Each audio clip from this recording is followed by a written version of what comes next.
안녕하세요. 무려 3세 기념 특별방송. 매일 특별방송입니다, 여러분. 작가님들 계시면 집단 지성으로 저에게 도움을 주시면 좋겠습니다. 작가님들 개인의 경험을 또 공유해주면 더 좋잖아요. 허세미술관 우리 방송이 그 미술계 분들, 특히 작가분들이 점점 많이 보고 있는 추세입니다. 작가 지망생들 분들께 알찬 방송이 되지 않을까 싶습니다. 자, 예술가 되기 프로젝트 인생을 건 비밀 레시피 방송을 시작하겠습니다. 자, 시작할게요. 바모스. 오늘 방송이야말로 저의 개인적인 내피셜, 제가 경험했던 것을 바탕으로 이야기를 해서 무조건 정답이 아니라는 것을 분명히 말씀드립니다. 가는 길이 정해져 있는 게 아니니까 참고만 해주시길 바랍니다. 작가가 되기 위해서 크게 전공자와 비전공자인 분들로 나눌 수가 있을 것 같아요. 그래서 그 관점에서 이야기를 해보겠습니다. 먼저 전공자예요. 전공자는 일단 미대 입시를 겪은 분들이 대부분입니다. 성적으로만 가는 분도 계시긴 해요. 근데 대부분이 입시 중에 실기를 주로 거칩니다. 그래서 이거는 따로 제가 뭐 이미지 뽑아온 게 아니라 구글에 미대 입시 치면 나오는 이미지들이에요. 저는 미대 입시 90년대에 석고소묘 끝물 세대이자 또 중간에 홍대의 수채화 시대를 거쳤다가 또 발상가 표현 강사도 하고 사고의 전환 강사도 하고 서울대 홍대 입시도 가르쳤고 또 서류 면접 포트폴리오도 가르쳤고 솔직히 조속과 동영합과 빼고 주로 디자인 학부 쪽에서 가르쳤는데 우리나라 디자인 전공도 입시 장르가 이거 디자인 아니에요. 디자인을 가장한 다다이즘, 초현실주의 그림입니다. 이 미친 색깔, 정신 나간 색깔이랑 근본도 알 수 없는 어디서 나온지도 모르는 구도, 이유 없이 무중력 상태로 돌아다니는 이 물건들, 이 장르가 초현실이에요. 뭐 물건들이 의인화돼 있죠. 이게 생명체처럼 막 날아다닙니다. 이게 알 수가 없어요. 여러분 조롱하는 게 아니고 여러 가지 입시가 근본이 바뀐 건 별로 없어요. 제가 유학 갔다 와서도 잠깐 학원계에 한 1년 있었거든요. 바뀐 게 없었습니다. 별로. 거의 암기예요. 선생님이 정해준 구도에다가 선생님이 정해준 컬러 그거 외워서 그리는 게 대부분입니다. 물론 예외도 있지만요. 상위권 학교일수록 암기하는 거를 좀 싫어합니다. 최근에는 좀 그래요. 근데 상위권 학교 뭐 서울대, 한예종, 홍대 는 면접 때 실기가 약간 있으니까 이게 교수도 풀기 힘든 거를 가지고 정신적인 학대를 하는 시험 문제로 내요. 본인들도 풀 수 없는 걸 갖다가 학생들한테 풀라고 짧은 시간에 아이디어 쥐어짜라고 실기시험을 냅니다. 이것도 좋은 방식은 아닌 것 같아요.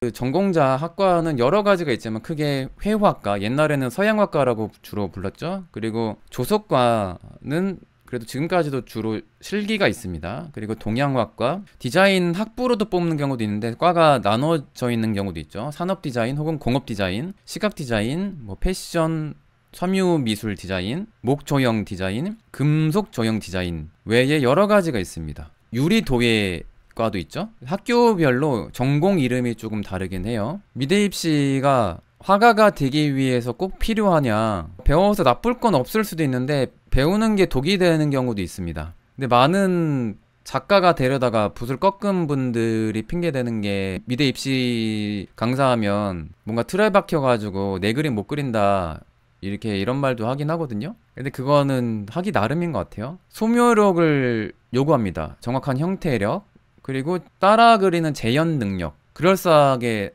따라 그린 능력, 그리고 우리 주입식 문제풀이 시험이랑 비슷해요. 암기 능력을 요구합니다. 외우기 능력, 색깔이랑 구도 외우기 능력, 그리고 관찰력을 솔직히 이런 걸 요구하라고 묘사를 시키는 건데 정작 현실 세계 사물을 관찰하는 훈련을 안 해요. 오히려 관찰력이 떨어지는 교육을 합니다.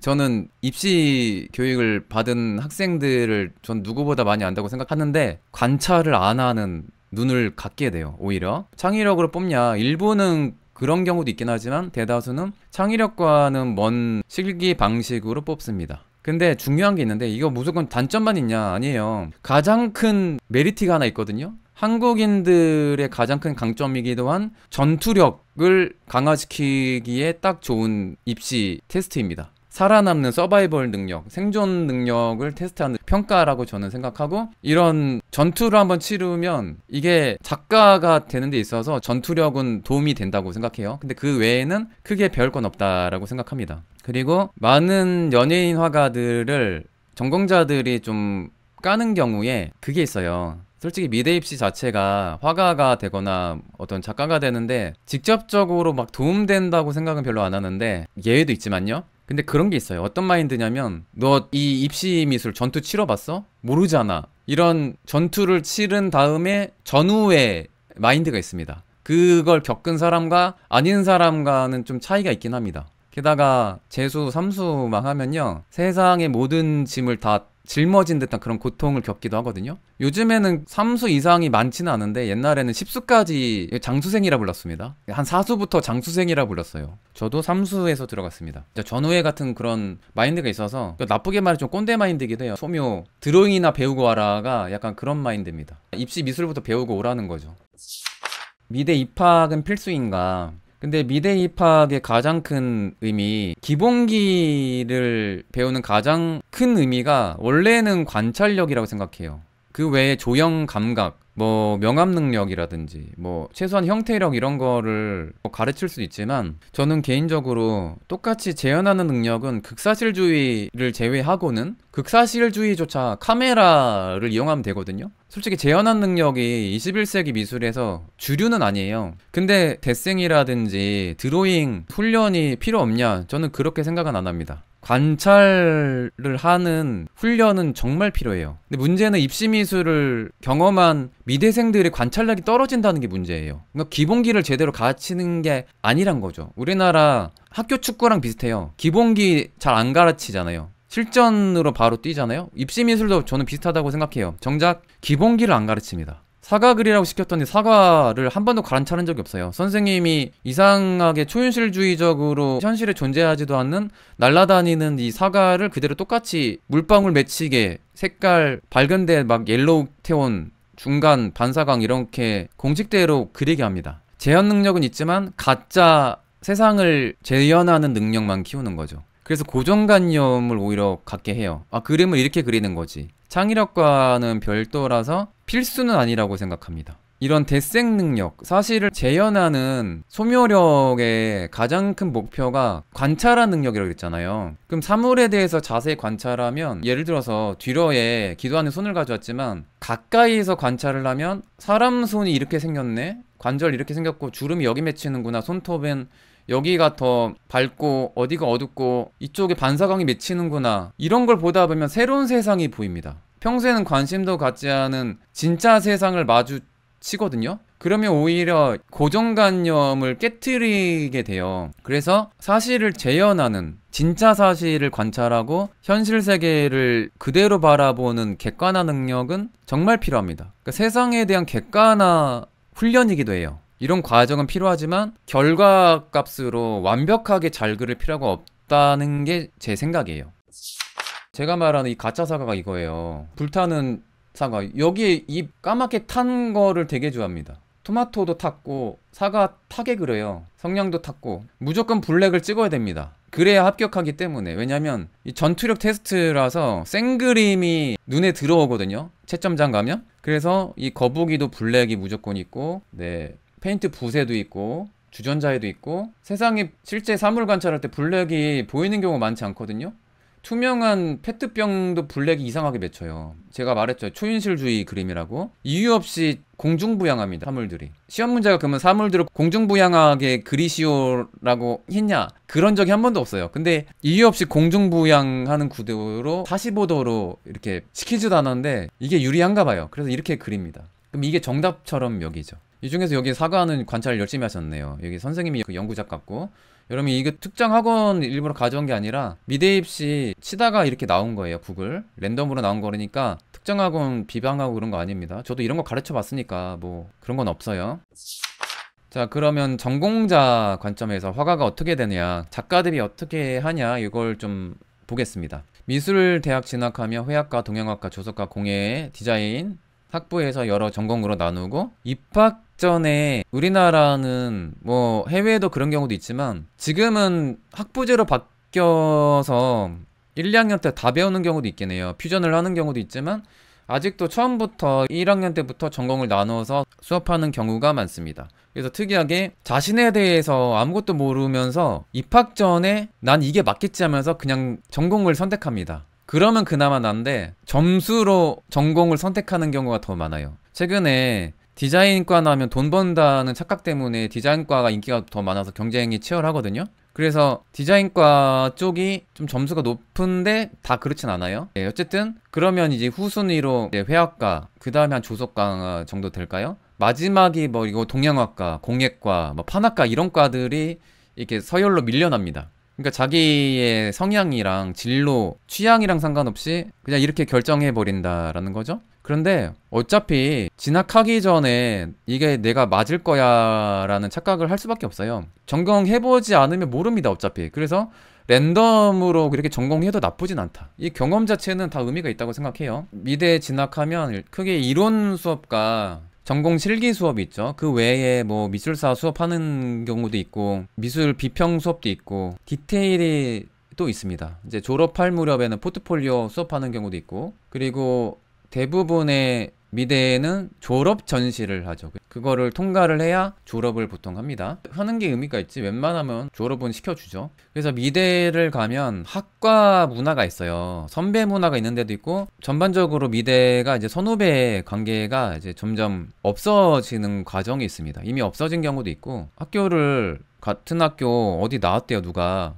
어떤 선배님이 있고 먼 후배님이 있는데 알 리가 없죠. 인원을 너무 많이 뽑아요. 저희 학교가 그랬어요. 그게 닭장입니다. 학교마다 교수님이 계시잖아요. 교수님의 역량에 따라서 결과가 크게 달라집니다. 교수의 역할이 너무 중요한데 그거에 대해서는 이따가 말씀드리고, 전공자 하면 학사를 기준으로 보통 전공자 아니냐를 더 나누는 경향이 있는 것 같아요. 석사부터 미술을 전공하는 경우도 있으니까. 그리고 박사까지 하는 경우 있는데, 이론적으로 교직적으로 하지 않을 거면 굳이 석사 박사 안 해도 상관은 없습니다. 작가로 활동하는데 문제는 안 되지만 워낙 고학력 시대라서 파인아트 작가님들이 요즘에는 석사가 거의 기본처럼 돼 있지만 이게 필수는 아니다라는 거죠. 그래서 일단은 미대를 가면 제도권 안으로 어느 정도 들어오다 보니까 안정적으로 보일 수는 있죠. 근데 어차피 졸업하는 순간 불안정입니다. 그리고 갇힌 세상에 있기 때문에 수동적으로 나는 학생이니까 이렇게 해야 되지,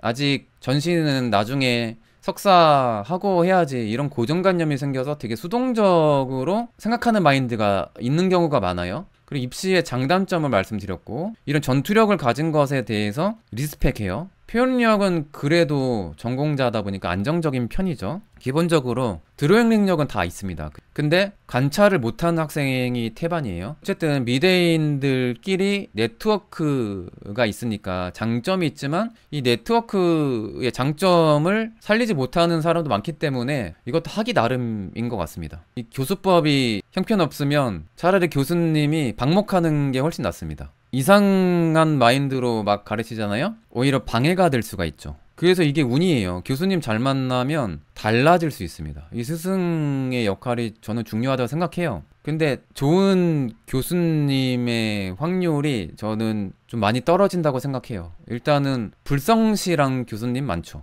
심심하면 휴강하고 조교시키고 학생들 관심도 없고 채점만 나중에 뭐 나누고, 그런 직무유기 교수님이 일단 기본적으로 너무 많죠. 지금은 달라졌을지 모르지만 그런 경우도 많고, 자기 취향대로 그리길 바라죠. 내가 시킨 대로 안 하면 점수 안 주는 교수님 많습니다. 그죠? 저도 학교 다니면서 훌륭한 강사님들 덕에 제 건 어느 정도 만들어서 졸업했죠. 교수님이 아니라 강사님들 덕분이라고 하시네요. 오히려 절박한 분들이 더 잘 가르치는 경우가 있습니다. 안정적이지 않은 분들. 졸업해서 나와보니 그런 선생님들 흔치 않으시더라고요. 네, 그런 좋은 교수님들 만난 건 운이에요. 행운입니다.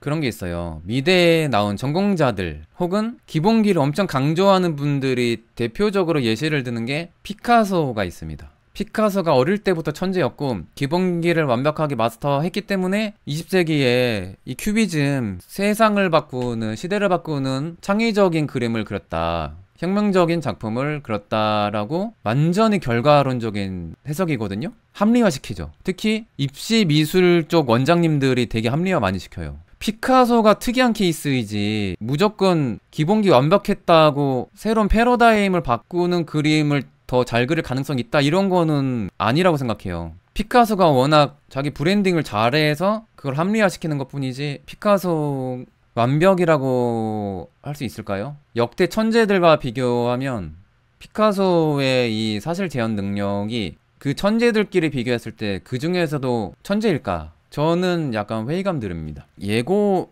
준비하는 학생 그림도 봐서 진짜 잘 그리는 학생도 있거든요. 그러면 그런 재능이 20세기에 필요한가? 꼭 그렇지는 않아서 피카소가 15살 약 중3 때 그린 작품 첫 영성체라는 작품, 이 작품이 바르셀로나 피카소 미술관에 있죠. 그리고 과학가 자비라는 작품도 몇 개월 뒤에 그린 작품입니다. 중3에서 고1 정도에 그린 작품. 피카소의 이 명언 덕분에 피카소를 더 천재로 만들었죠. 나는 라파엘처럼 그리는데 4년이 걸렸지만 아이처럼 그리는데 평생이 필요했다라고 제가 다시 의역을 할게요. 피카소가 15살 때의 작품이 남아있어서 피카소를 천재로 만드는데 홍보하는 역할을 더 잘했습니다. 제 생각엔 그래요. 다른 역대 천재들 예를 들어서 뭐 루벤스라든지 표현력 정말 뛰어난 예를 들어서 카라바조의 이 무렵의 그림이 있었다. 그러면 더 잘 그리지 않았을까라는 생각을 해요. 그래서 표현력으로 좀 뛰어난 화가들 좀 예시를 들면 우리가 잘 아는 구스타프 클림트의 황금 시리즈 유명하잖아요. 클림트의 사실을 재현하는 능력이 얼마나 뛰어난지를 이렇게 알 수가 있습니다. 저는 표현력으로 따지면, 그러니까 테크니션적으로만 따지면 피카소를 능가한다고 생각해요. 클림트가. 이건 스타일의 차이일 수도 있어요. 그리고 제가 생각하는 인간이 동시대 미술의 극사실주의를 제외하고 기계의 도움을 받지 않고 미술사를 따졌을 때 가장 완벽한 표현력의 절정의 시대가 프랑스의 신고전주의 시대라고 생각해요. 그 중에 저는 이분을 원탑으로 평가합니다. 윌리엄 아돌프 부게로의 이 분위기, 연출 능력과 구도, 그리고 인체 묘사 능력 완벽해요. 이 사람 진짜 천재라고 생각합니다. 그러니까 이런 화가들도 있기 때문에 피카소가 만약에 세상을 바꾸는 큐비즘 사조를 만들지 않았다면 이 그림 묻혔습니다. 21세기 천재형 아티스트이기 때문에 어릴 때 그림이랑 비교하니까 더 천재로 홍보를 잘 하는 거죠. 자, 그래서 다른 천재도 많다라는 거죠.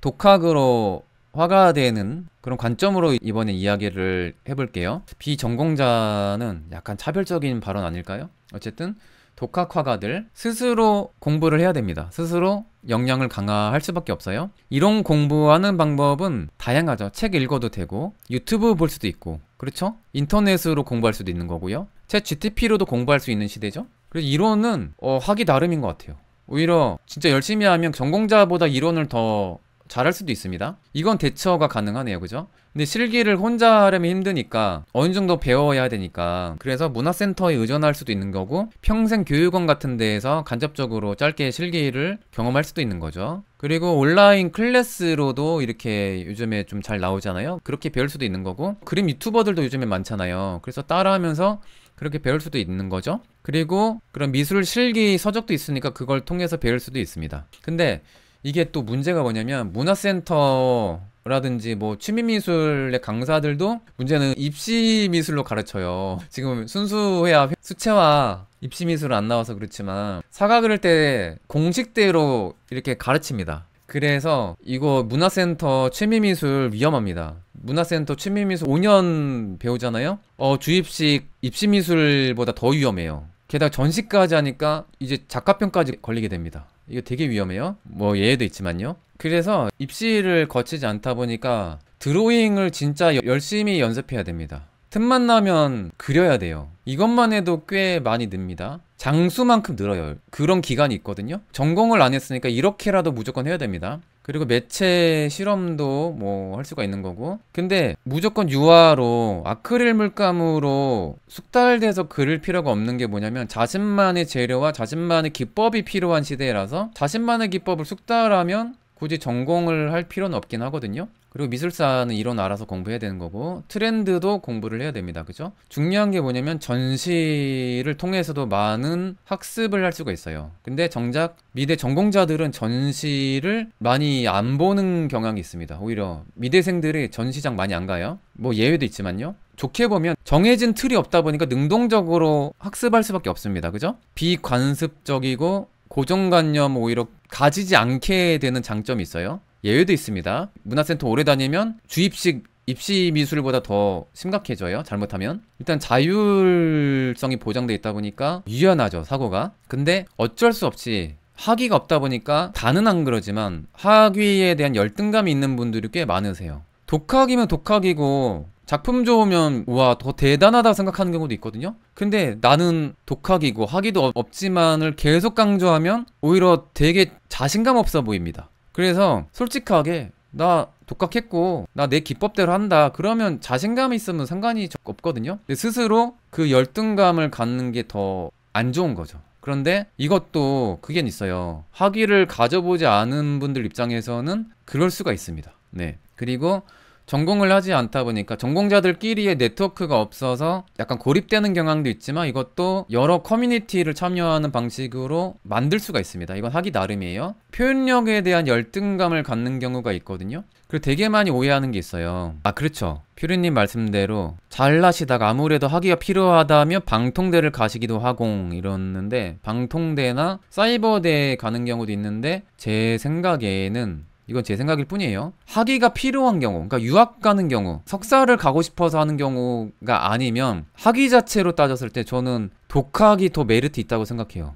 사이버대나 방통대 학위보다. 제 생각일 뿐입니다. 경력을 억지로 만들려는 것처럼 보일 수가 있거든요. 오히려 독학이 더 당당해 보일 수가 있다. 저는 그렇게 생각합니다. 그리고 많이 오해하는 게 뭐냐면 미술을 전공하지 않은 분들, 내가 입시를 하지 않았기 때문에, 전공을 하지 않았기 때문에 내가 생각하는 그 많은 것들을 자유롭게 못 그린다고 착각을 해요. 여러분 지금 전공자분들 많으시잖아요. 여러분 생각한 대로 다 표현할 수 있으세요? 생각한 대로 표현할 수 있는 전공자 얼마나 될까요? 그리고 생각한 대로 표현한다고 그게 매력이 있을까요? 되게 많이 오해해요. 그거 생각한 대로 표현해서 뭐 하게요? 그렇게 안 해도 되거든요. 착각해요. 전공을 해도 마음대로 잘 안 그려져요. 그리고 그렇게 마음대로 그려진다 한들 그게 21세기에 매력 있는 방향인가를 생각해 봐야 되는 거죠. 그래서 오히려 이런 거를 겪지 않았기 때문에 쓸데없는 열등감이나 재현에 대한 이상한 강박관념을 갖는 경우가 있습니다.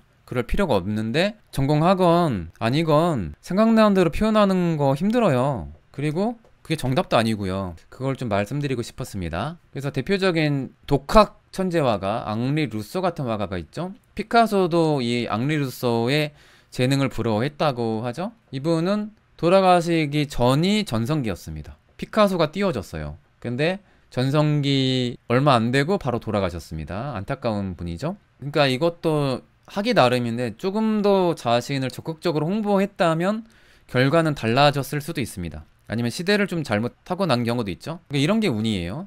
잠자는 집시라는 작품입니다. 뉴욕 모마미술관에 수장됐나봐요. 그리고 프리다 칼로도 공식적으로는 독학 화가로 알려져 있습니다. 그죠? 교통사고를 극복했다고 해서 또 스토리도 있기 때문에 많은 분들이 좀 공감을 하죠. 페미니즘의 대표 화가로 평가하기도 합니다. 저는 이 그림 볼 때마다 마이클 잭슨이 연상이 돼요. 자, 그리고 그랜마 모지스도 독학 화가로 성공한 케이스죠. 그랜마 모지스도 그렇고 앙리 루소도 말년이 전성기였네요. 그러나 할머니 때 성공을 했잖아요. 그죠? 근데 90대에 전성기가 오는 경우가 꽤 있습니다. 작가님들 내 방향이 맞다고 생각하시면 건강관리 잘 하셔서 오래 사시길 바랍니다. 독학의 매력이 있어요. 뭔가 틀에 안 갇힌 게 있거든요. 그러니까 이게 장점이 되기도 합니다.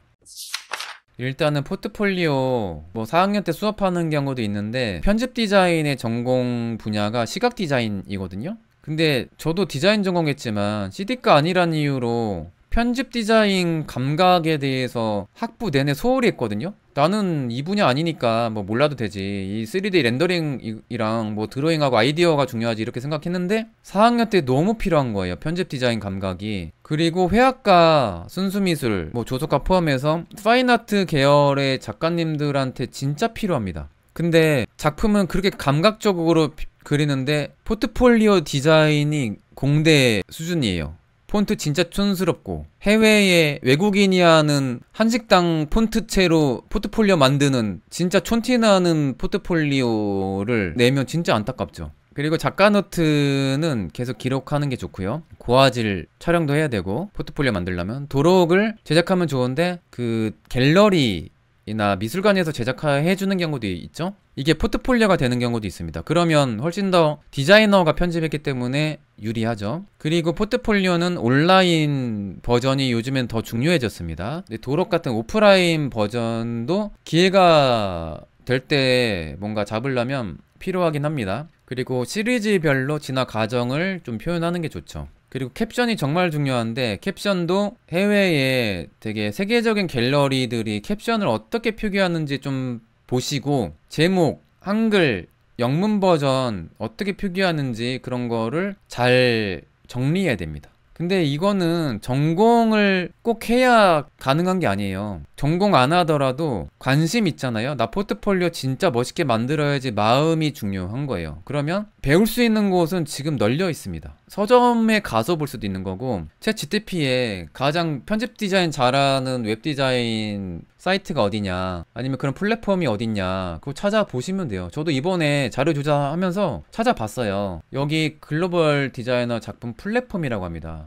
비헨스라는 플랫폼에 여러 디자인 스튜디오의 포트폴리오가 있거든요. 이런 거 레이아웃을 한번 따라해 보는 거죠. 이거 레이아웃 따라 있다고 표절 안 걸리잖아요. 이런 감각을 익히기 가장 좋은 것은 세련된 디자인을 그냥 일단 따라하는 겁니다. 이것만 해도 그냥 공대 스타일 이상하게 외국인 한식당 폰트체로 하는 것보다 훨씬 낫습니다. 그리고 전세계 최우수 포트폴리오 웹사이트를 수상작 기준으로 큐레이팅하는 사이트가 있거든요. 발레티모르라는 이런 사이트가 있습니다. 아 그러면 이 텍스트도 레이아웃 잡아서 열 맞추는구나 이런 감각을 배우는 거죠. 여러분 순수미술 하시는 분들 나이가 젊다면 일러스트나 포토샵은 기본적으로 할 줄 알아야 된다고 생각합니다. 아니면 자신의 PPT, 파워포인트를 나는 포토샵 안 하고도 너무 잘 사용한다. 그러면 결과가 중요하니까 어떻게든 이렇게 만드시면 되는 거죠. 예시를 든 거지 이게 완벽하다는 건 아니에요. 그리고 이런 편집 디자인도 최신 트렌드가 있잖아요. 그런 트렌드의 가장 빠른 분야가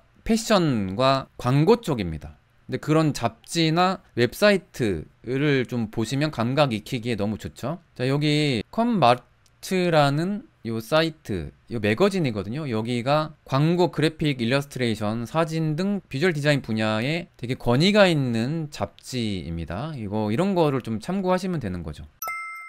작가노트 루이스 부르조아의 예시를 가져왔거든요. 작가노트를 작성해야 좀 정리가 되고 나중에 작품을 소개할 때 자연스러워집니다. 화가가 자신의 작품을 이성적으로 막 딱딱 맞춰서 설명할 필요는 없거든요. 그런데 화가의 의도가 약간의 힌트가 들어가야 돼요. 그러기 위해서는 자신의 작품을 대신 소개해주는 학예사라든지 아니면 갤러리스트, 도슨트 들에게 전달하기 위해서라도 이 기록이 필요한데 작가노트는 최대한 솔직하게 진솔하게 쓰는 게 좋습니다. 관람자를 배려해야 돼요. 그래서 쓸데없이 미술 용어나 철학 용어 남발하면 부작용이 있습니다. 오히려 저는 이런 거를 좀 조심하는 게 더 좋다고 생각해요. 어려운 말 쓰는 작가님들 예외도 있지만 오히려 미천이 드러날 수도 있어요. 잘못하면 철학자들도 이해 못하는 철학 용어를 남발하는 작가님들 조심하셔야 됩니다. 그리고 제일 중요한 거 멋진 척하면 안 돼요. 오글거리는 막 시적인 표현 했다가는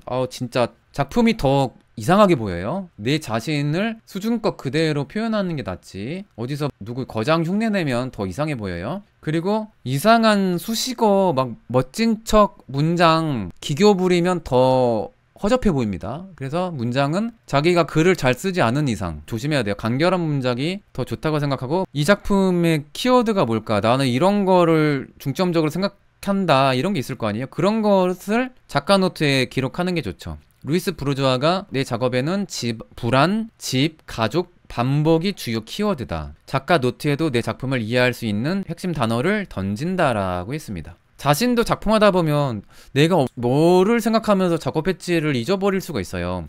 방향을 잃어버리는 경우도 있거든요. 내가 진짜 나다운 작품을 하지 않고 맞아 나 이게 갑자기 좋으네 하면서 초심을 잃어버리면 이상한 짓 하는 경우 있기 때문에 진짜 중요한 키워드는 일부러라도 기록하는 게 좋을 수도 있습니다. 그리고 작가라면 당연하고 뻔한 내용은 빼야 돼요. 쓸데없는 글이 적혀있다 진짜 읽기 싫어집니다. 포트폴리오 보는 입장에서 안 그래도 바빠 죽겠는데 이딴 글을 내가 읽어야 돼 라는 생각이 들어요. 예를 들어서 21세기 동시대 예술가라면 당연히 추구해야 되는 아방가르드는 그냥 기본값이거든요. 근데 무슨 특별한 철학인 것처럼 나는 아방가르드를 추구한다 그러면 이 화가 기본도 안 돼 있네 라는 생각을 할 수도 있어요. 그렇지 않을까요? 너무 뻔하고 당연한 내용을 자기소개서나 작가 노트에 적으면 진짜 시간 낭비입니다. 이런 거는 다 빼버리세요. 나만 이야기할 수 있는 진솔한 내용만 남겨야 됩니다. 그렇죠. 아티스트는 작품으로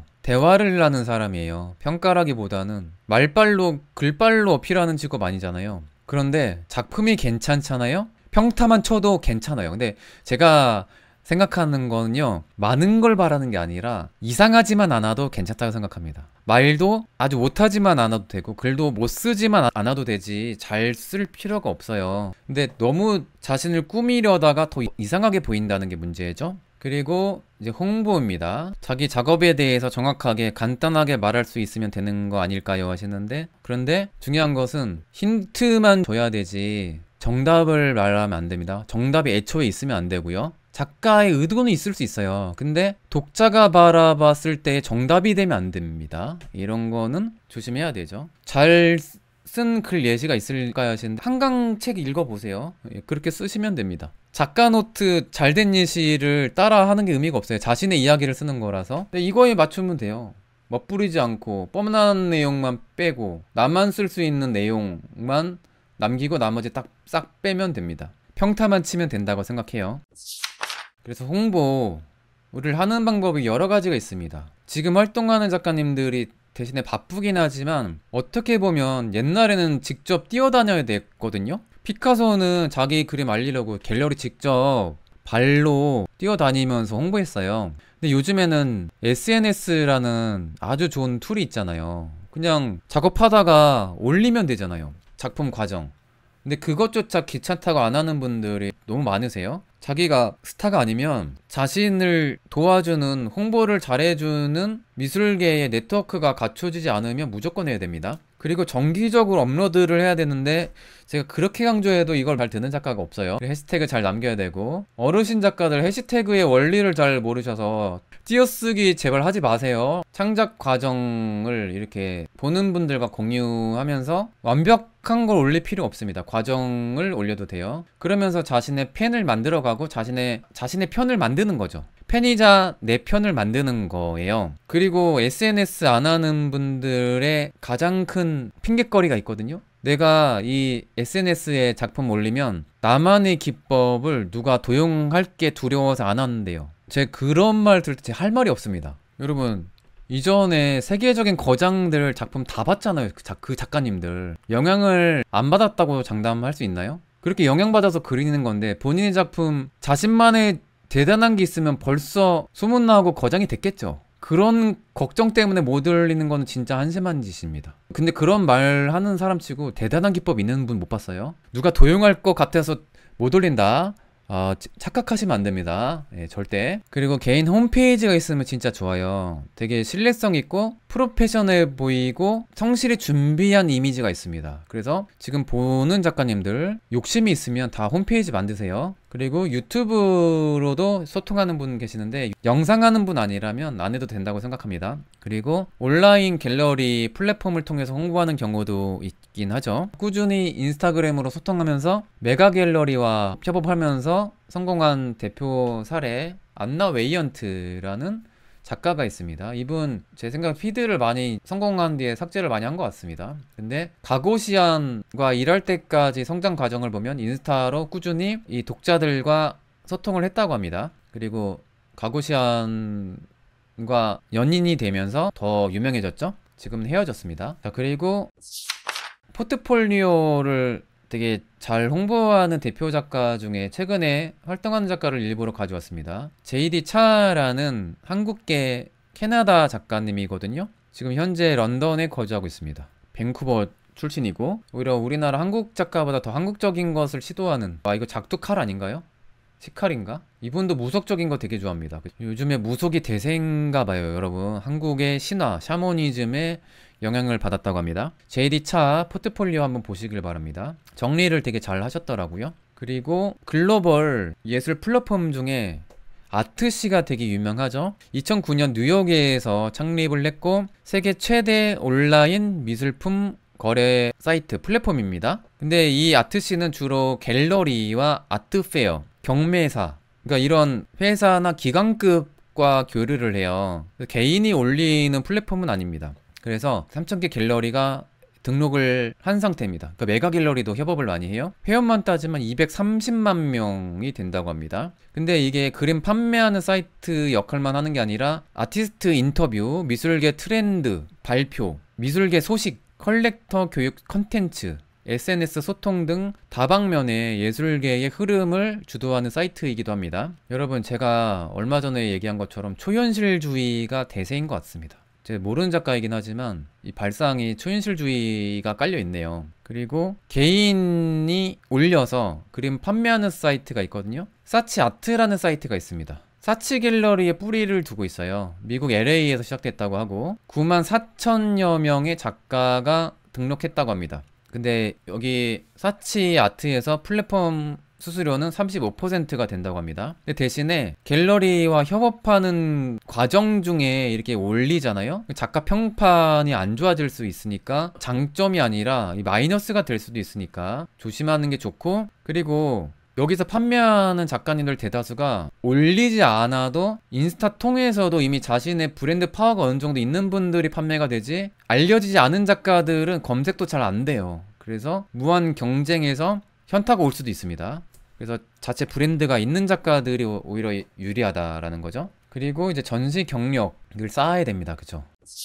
그러니까 미술계 분들 아닌 분들이 전시를 해야 작가냐고 따지는 경우가 있어요. 웹툰 하는 작가, 이렇게 인터넷에 올리는 작가도 있는데 왜 그런 사람들 화가로 취급 안 하냐, 꼭 전시해야 작가냐, 뭐 이런 얘기 하거든요. 그 예를 들어서 연주자들이 공연을 하듯이, 그러니까 파인아트 쪽 작가는 웹에서 활동하는 작가랑 다르죠.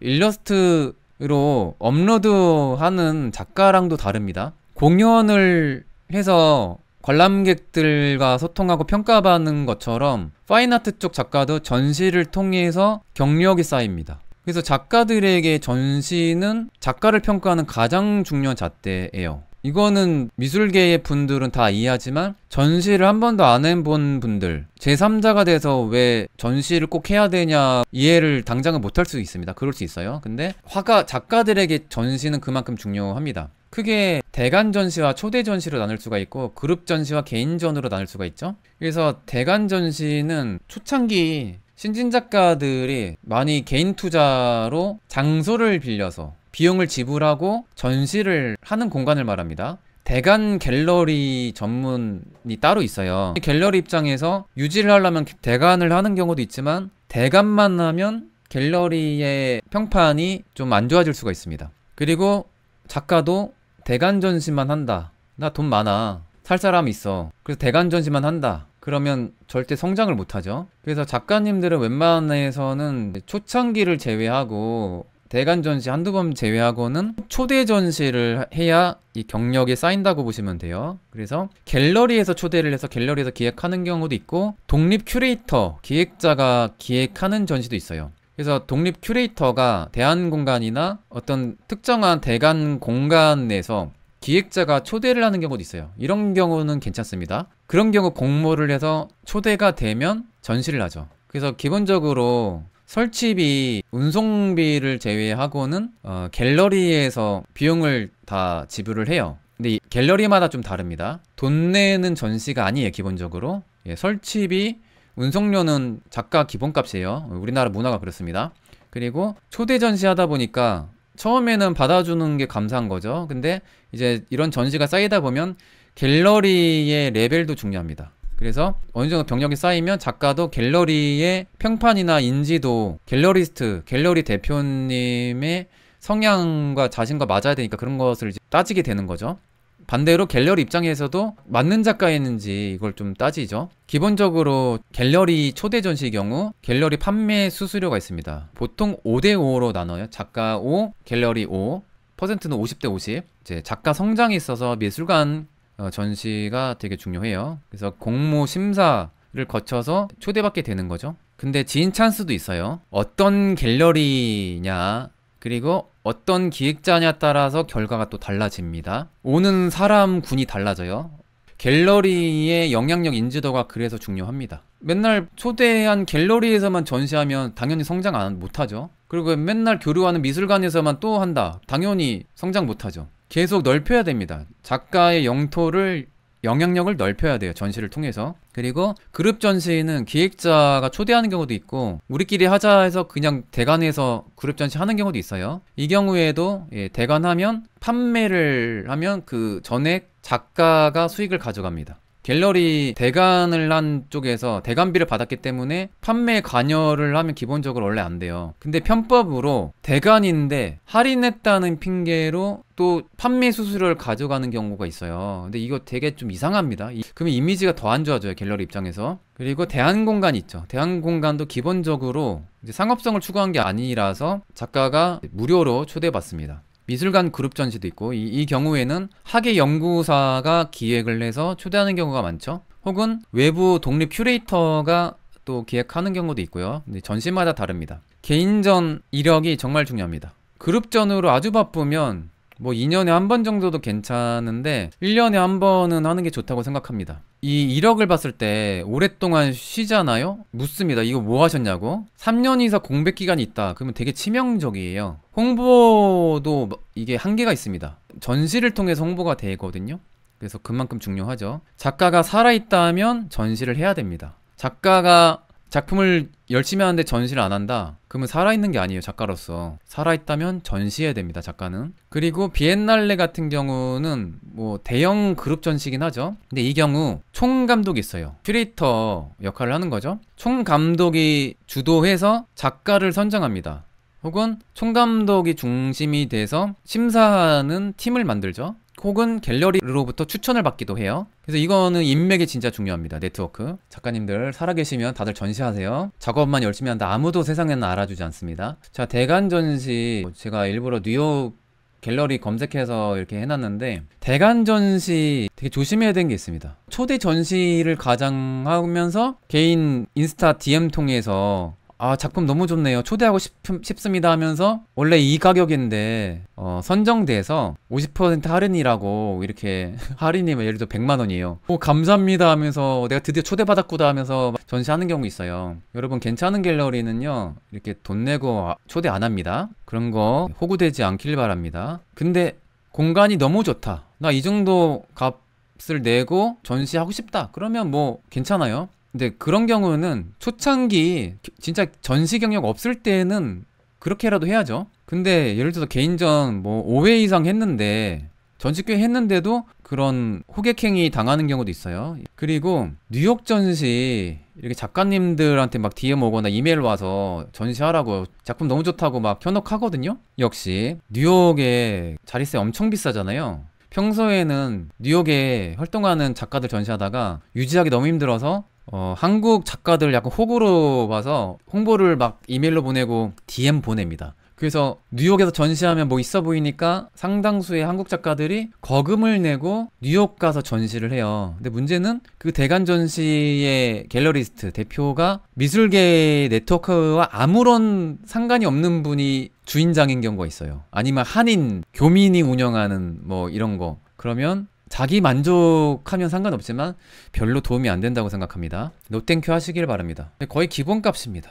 돈 내는 전시, 돈 내는 상 좋은 경우가 많지가 않습니다. 해외 가잖아요? 운송료가 더 비싸서 해외 전시하는 순간 그 작품과 빠이빠이 하는 경우가 되게 많아요. 네트워킹입니다. 6번째. 가장 중요한 거. 전시를 또 왜 해야 되냐면 전시를 통해서 미술계 사람들과의 네트워크가 형성이 되게 많이 됩니다. 근데 전시를 했는데 맨날 오는 사람만 온다. 그러면 안 좋죠. 모르는 새로운 발전적인 인간관계가 형성이 돼야 발전이 있죠. 뉴욕뿐만 아니라 프랑스, 비엔날레 하면서 삥 뜯습니다. 얼마 전 작가 작품 다수 사라진 적도 있습니다 하시네요. 비엔날레도 삥 뜯는다고 합니다 여러분. 비엔날레도 너무 많으니까요, 그죠? 레지던시 프로그램을 통해서 평론가들과 기획자들, 작가들과 이렇게 교류하기도 합니다. 혹은 세미나 워크샵. 그리고 최근에는 시대가 달라져서 SNS 통해서도 직접 보진 않았지만 작가들과 교류, 미술계의 기획자들과 교류하는 경우도 있습니다. 그리고 온라인 아티스트 커뮤니티, 약간 블로그 같은데 단톡방, 텔레그램방 뭐 이런 커뮤니티를 통해서 사이버 공간에서 실제보다 더 친한 경우도 있을 수 있어요. 그리고 협업 프로젝트 이런 거 참여할 수도 있는 거고, 그리고 컬렉터와 또 교류를 하는 경우도 있는데 컬렉터와 선은 잘 지켜야 됩니다. 이거는 이야기하면 너무 기니까 패스. 그리고 마지막 공모입니다. 공모가 크게 수상대회 그리고 전시 공모가 있죠. 크게 수상 공모에 우리나라 현재 제 생각에는 가장 인지도 있는 공모가 국립현대미술관에서 주최하는 올해의 작가상인 것 같아요. SNS에서 좀 얼굴들을 좀 많이 봤습니다. 특히 이 남자 작가님. 근데 대중들은 아무도 관심이 없죠. 수상 공모가 예를 들어서 상 주는 공모전을 말해요. 참가비를 내라고 한다. 그리고 대회를 너무 자주 한다. 대회를 나가면 무조건 다 상 준다. 그러면 그것도 역시 피해야 됩니다. 그래서 이 수상 공모는 레벨이 다 차이가 있어요. 그래서 인지도가 되게 중요합니다. 그래서 어느 정도 미술계에서 인정하는 수상 공모인지 그걸 좀 알려면 심사위원을 좀 봐야 되고, 이전에 수상했던 작품들의 퀄리티를 보면 됩니다. 상 남발하면 인지도 당연히 떨어지죠. 돈 내는 전시, 참가비가 있는 경우에 유명한 꽤 권위 있는 대회도 있긴 해요. 룩셈부르크 예술상 같은 경우 꽤 권위 있는데 참가비가 있기도 합니다. 근데 대다수가 참가비는 웬만하면 안 하는 게 좋다고 생각합니다. 요즘에는 협회 가입으로 상 받는 협회도 많아요 하시네요. 그런 상 걸르는 거죠. 별의별 협회 다 있잖아요, 그죠? 미술계가 끼리끼리 문화가 되게 심합니다. 되게 발전적인 분들과 교류를 해야 발전해요. 발전이 없는 분들과 교류하면 자신도 그렇게 됩니다. 냉정해요, 현실이. 그리고 전시 공모 정보를 얻으려면 우리나라에서는 그 정보를 쉽게 구할 수 있는 사이트가 아트허브, 네오룩, 서울 아트가이드, 아트맵 같은 사이트가 있습니다. 특히 네오룩이 가장 오래된 사이트로 알고 있습니다. 이걸 좀 참고하시면 좋을 것 같아요, 신진 작가님들. 그리고 판매입니다. 판매하는 루트가 다양하게 있죠. 크게 갤러리입니다. 갤러리가 아트페어 나가서 또 판매하는 경우도 있죠. 그리고 딜러가 있어요. 갤러리스트가 딜러 역할을 하는 경우도 있지만 갤러리는 기본적으로 전시를 하면서 판매를 하거든요. 또 미술계에는 딜러 직업군이 따로 있습니다. 딜러 통해서 거래하는 경우도 있고, 개인적으로는 딜러를 통해서 판매할 수도 있지만 전시는 한번 하고 판매하는 게 좋다고 생각해요. 가장 좋은 거는 갤러리 통해서 판매하는 게 가장 안정적입니다. 그리고 정말 조심해야 되는 게 뭐냐면 두 가지 경우인데, SNS 직거래에는 조심하셔야 돼요. 이제 신진 작가들 되게 모르는 분들이 직거래 당당하게 해놓고 막 솔드아웃 막 이렇게 써놓는 경우 있어요. 예, 그러면 갤러리가 이상하게 봅니다. 아, 진짜 뭘 모르는구나. 갤러리가 역할이 여러 가지가 있는 게, 갤러리가 시간을 투자하고 공간을 투자한 게 전시거든요. 전시는 갤러리에서 해놓고 예를 들어서 작품 판매를 따로 한다, 직거래를 한다. 근데 이게 조용히 할 수도 있잖아요. 한두 번은 그럴 수 있죠, 모를 때는. 근데 어떻게든 소문이 납니다. 그리고 컬렉터는 컬렉터끼리 교류하잖아요. 그리고 컬렉터는 갤러리와 교류를 합니다.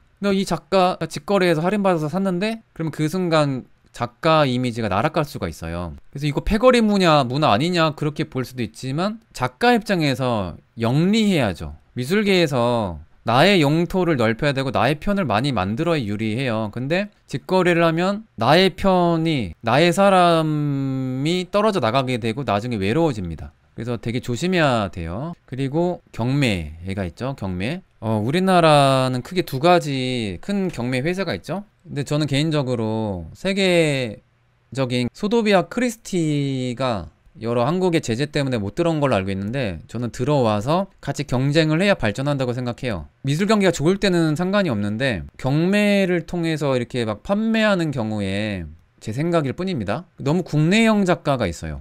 해외에 인지도 있는 아트페어에서는 본 적이 없는 국내에서만 유명한 작가들이 있습니다. 작가 스스로도 그걸 좀 넓혀야 되는데 그 경매를 통해서 우리끼리만 언론에서 띄워준 작가들이 있어요. 우물안 개구리식의 그런 문화가 있는 것 같습니다. 그리고 경기가 안 좋을 때 작품 팔려고 자금이 아쉬워서 싼 값으로 내놓은 경우 있거든요. 그런 경우에 작가의 이미지가 날아가는 경우 있습니다. 작가의 작품이 어느 정도 일정하게 유지가 돼야 되거든요. 근데 누가 이 싸게 내놨다 그러면 작가의 가치가 훅 내려가는 수가 있어요. 그래서 컬렉터도 중요하죠. 어떤 컬렉터에게 가느냐, 내 자식 입양하는 거거든요. 그래서 내 자식이 한 사람에게 너무 많이 가 있는 것도 리스크가 크죠. 작가 마음에 안 들면 경매에 싼 값으로 내놓으면 훅 가거든요. 그런 경우가 있다라는 거죠. 네. 경매는 나오는 순간 작가가 어떻게 관여를 할 수가 없습니다. 그죠? 그래서 작가에게 필요한 역량이 무엇일까를 봤을 때 정리를 합니다.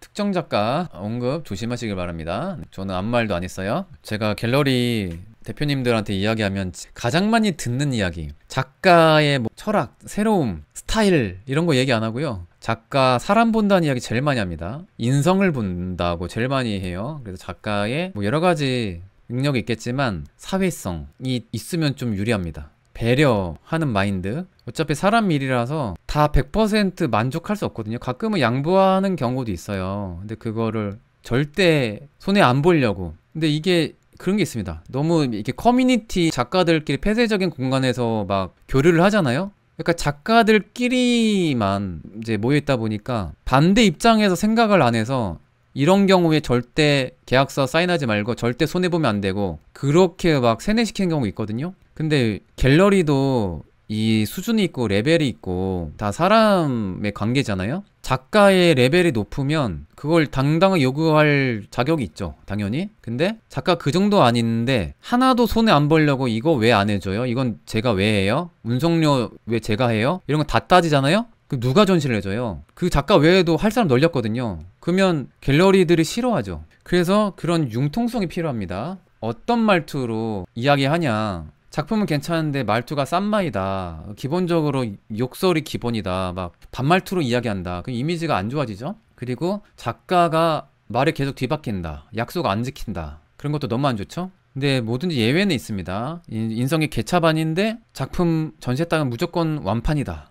그러면 용서됩니다. 근데 결국에 잘 나가는 작가들 보면 예외도 있어요. 근데 인성적으로 괜찮은 분들이 유리합니다. 왜냐면 내 편을 만들 가능성이 많으니까. 이게 사회적 지능이에요. 남 배려하고 매너 지키는 게 영리한 겁니다. 이거 어떻게 보면 영리한 작가들이 유리해요. 손해 당장 안 보고 다 해달라고 이거 절대 안 돼요 하잖아요. 결국에 자신이 손해봅니다. 작은 거 양보 안 해서 자기 이미지 안 좋아지면 더 큰 걸 놓치는 경우도 있어요. 그리고 작가 마인드, 작가로서 얼마나 제대로 생각이 잡혀 있는지, 이것도 영리한 건데 내가 정말 잘하고 나만의 뭔지를 아는 분, 하고 싶다고 하는 게 아니라 내 자신의 객관화가 돼서 못하는 것과 내가 잘할 수 있는 것을 냉정하게 구별할 수 있는 분이 유리하죠. 그 객관화도 능력이에요. 메타인지 능력은 이 시대에 가장 필요한 능력입니다. 모든 분야 상관없이 그런 것 같아요. 이 시대에 필요한 미술이 있거든요. 근데 이미 지나간 미술을 계속 시도한다. 그러면 한계가 있죠. 그리고 꾸준함, 성실함은 기본값입니다. 기본값인데 기본도 안 되면 힘들죠. 작품의 퀄리티는 무조건 좋아야 됩니다. 그 퀄리티라는 것은 이 시대에 맞는 새로운 걸 해야 되죠. 뻔한 거 말고 자신만의 조형 언어가 있느냐, 누가 봐도 이 작가인 걸 알아볼 수가 있느냐가 되게 중요하죠. 그런 게 되게 중요합니다. 그리고 컬렉터를 배려하냐, 이게 뭐냐면 컬렉터가 이걸 샀을 때 금방 파손될 거를 생각 안 하고 막 작업하는 경우 있거든요. 젊은 작가, 신진 작가들 경우 그런 시행착오가 있을 수 있죠. 잘 몰랐을 때 아니면 재정적으로 힘들 때 안 좋은 재료로 쓸 수 있어요. 저는 그런 과정도 필요하다고 봅니다. 근데 그게 아니라 억대의 작품인데 싸구려 재료로 표현한다. 자신의 컨셉 자체가 재활용 재료, 쓰레기를 재활용하는 재료, 이런 작가도 있잖아요. 근데 그런 마인드도 아닌데 재료 값을 아끼려고 싸구려 물감, 싸구려 캔버스, 싸구려 한지로 작업한다. 곰팡이 금방 쓸죠? 그러면 이제 문제가 있죠. 근데 AS도 안 해준다. 문제가 있습니다. 작가로서 기본이 안 돼 있는 거죠. 그리고 스타성이 있으면 되게 유리합니다. 스타성은 여러 가지 있겠지만 일단은 인상이죠. 전시했을 때 작품이 괜찮은데 작가님이 되게 호감이고 말도 이쁘게 한다. 그러면 작품을 더 사고 싶어 합니다. 컬렉터들이. 그 작가 스스로 영향력이 있느냐, 그거가 있으면 갤러리에서 되게 좋아합니다. 판매가 거의 기본값을 하기 때문에 자체가 빛난다. 그러면 좋은 거죠. 그 매력이 있는 작가, 그림이 매력 있으면 최고인데 그림 외적인 매력도 있다. 그러면 유리합니다. 그리고 상업성이 있으면 진짜 유리하죠. 대중성. 대중적으로 되게 친숙해서 많은 대중들로부터 사랑을 받는다. 그럼 정말 유리합니다. 게다가 SNS 시대 때 10만 이상 팔로워가 있다. 그러면 진짜 유리하죠. 상업성은 개인의 경제적인 안정도 포함해요. 그래서 경제적으로 안정적이면 작품에 시간을 더 투자할 가능성이 많기 때문에 되게 유리합니다. 근데 무조건 경제적인 안정이 있다고 해서 무조건 다 작품도 좋아지냐, 그런 건 아니에요. 경제적으로 안정이 되는 순간 나태해지는 경우도 있어요. 그리고 작품성, 작품 퀄리티랑 좀 비슷한 건데 작품이 세계로 나갔을 때 이게 확장성이 있으면 진짜 유리하죠. 국내에서만 파는 잘 팔린 스타일로 끝난다. 그러니까 시대의 정신을 읽지 못하는 작품이 국내 유행에 따라서만 그냥 판매되고 그냥 사라지는 경우가 있을 수 있죠. 그래서 보편성을 건드리냐, 이 시대에 의미가 있냐가 확장성과 좀 어울리는 말일 것 같아요. 그러니까 시대의 변화에 민감한 분들이 그런 좋은 작품을 할 가능성이 많은 거죠. 여기까지 작가가 되는 비밀 레시피를 요약했습니다. 이걸 짧게 요약하는데도 이게 시간이 너무 많이 흘렀네요. 여러분 잘 듣고 계시나요? 이제 마지막으로 짧게 이제 공지를 하겠습니다. 제가 오랫동안 계속 미루다가 드디어 공모를 합니다. 아트 헤르세는 제가 만든 개인 회사예요. 역량 강화 프로듀싱 프로그램 참여 작가를 모집합니다. 네이밍 어떻게 할까, 다른 데처럼 작가 육성 프로그램이라고 할까 하다가 그 개념하고 좀 많이 달라서 역량 강화 프로듀싱 프로그램이라고 이렇게 네이밍을 했습니다. 지금 제가 방송 때는 언급을 많이 안 했지만 개인적으로 좀 관리한 작가님들이 몇 분 계세요. 근데 이제 공개 모집을 이제 처음으로 합니다. 작년에 단기적으로 컨설팅을 좀 하긴 했거든요. 단기 컨설팅으로는 한계가 있죠. 그래서 6개월 프로그램을 만들었습니다. 그래서 모집 인원은 빵명에서 7명입니다. 그래서 안 맞으면 그냥 안 하는 거죠. 신중하게 인연을 맺을 생각을 하고 있습니다. 6개월 코스고요. 참가비가 120만 원입니다. 6개월 전체에서. 이게 수준이 되면 전시까지 포함이에요. 근데 수준이 6개월간 뭐 안 된다 그러면 전시는 못 하는 겁니다. 근데 전시를 한다면 제가 초대하는 전시인 거죠. 진행 방식은 월 2회 정도 예상하고 있습니다. 그래서 그룹 세미나와 1대1 미팅, 온라인 줌 미팅을 병행할 생각입니다. 그 장소는 유동적인데 특정 개인 작업실이나 특정 카페에서 진행할 예정입니다. 예, 서울에서 진행해요. 그래서 프로듀싱 프로그램은 아트 헤르세 디렉터 이한이 전 과정을 진행합니다. 중요한 거 기본기 수업이 한 대가 아니에요. 그래서 기본기 드로잉, 채색 실기 학습은 진행 안 합니다. 여기 미술학원 아니에요. 설이라 너무 멀어서요. 예, 줌으로 하면 되죠. 네. 그래서 프로그램 과정을 간략하게 소개를 해드릴게요. 일단은 객관화 작업을 합니다. 성향을 파악하는 거죠. 작가님 스스로가 자신을 모르는 경우 너무 많습니다. 그래서 제가 대화를 통해서 관찰을 좀 많이 하고 작가님을 많이 깊숙하게 파악하고 좀 집요하게 할 생각이에요. 작가님마다 각자만이 가진 매력, 재능, 강점이 다 있다고 생각하는 주의입니다. 근데 그것을 못 찾거나 아니면 잘못 방향을 잡은 경우가 꽤 있거든요.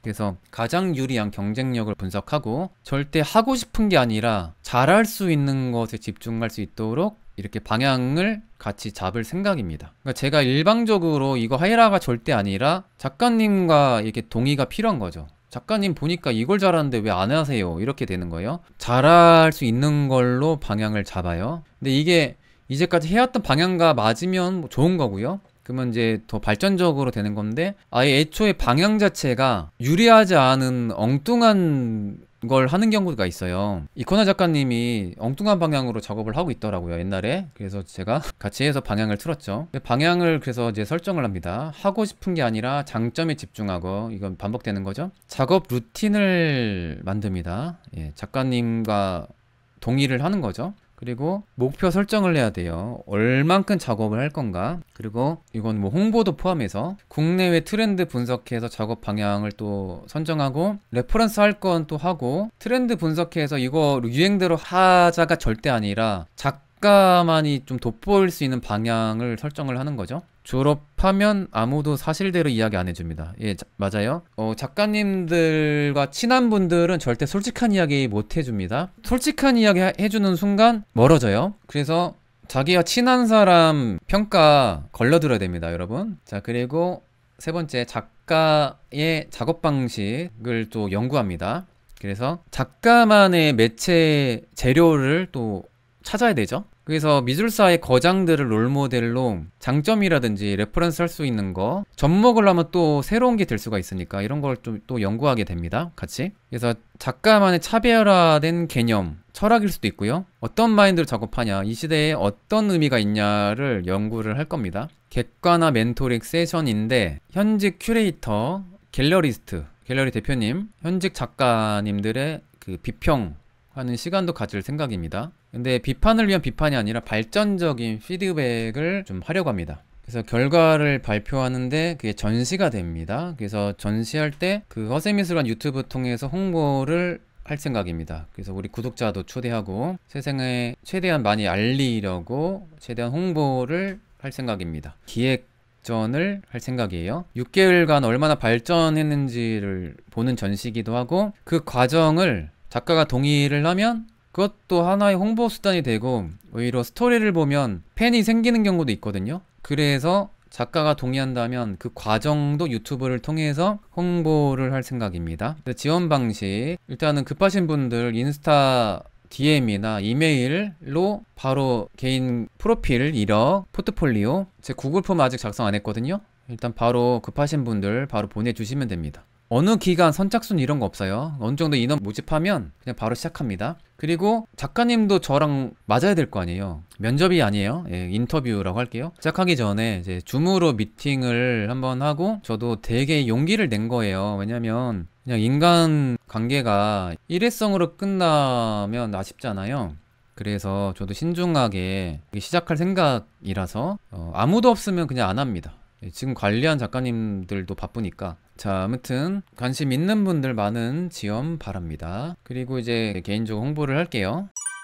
허세미술관과 함께하는 스페인 미술관 도장깨기, 일상 취향사 여행사와 함께합니다. 주희 팀장님과 함께하는 고품격 스페인 미술기행입니다. 바르셀로나, 빌바오, 마드리드 코스인데 중간에 소도시 알차게 또 다닙니다. 그래서 관심 있는 분들 많은 신청 바랍니다. 11월에 가요. 11월 18일부터 9박이 아닌 10박 11일 일정입니다. 그리고 다음 주부터 2주 동안 프리즈 서울 미리 보기, 갤러리 좀 아는 척 허세기술 총정리라는 컨셉으로 2회 강연을 합니다. 되게 알찬 강의를 준비하려 합니다. 그래서 미리 보고 프리즈의 역사 및 미술 트렌드, 프리즈에 어떤 작품 나오는지 좀 보고 가면 훨씬 더 잘 보이거든요. 그런 강연을 진행할 예정입니다. 많은 관심 바랍니다. 자, 그리고 우리 이코나 작가님이 또 초대전을 합니다. 올해 초 겨울에 제가 기획해서 초대전을 했잖아요. 그 갤러리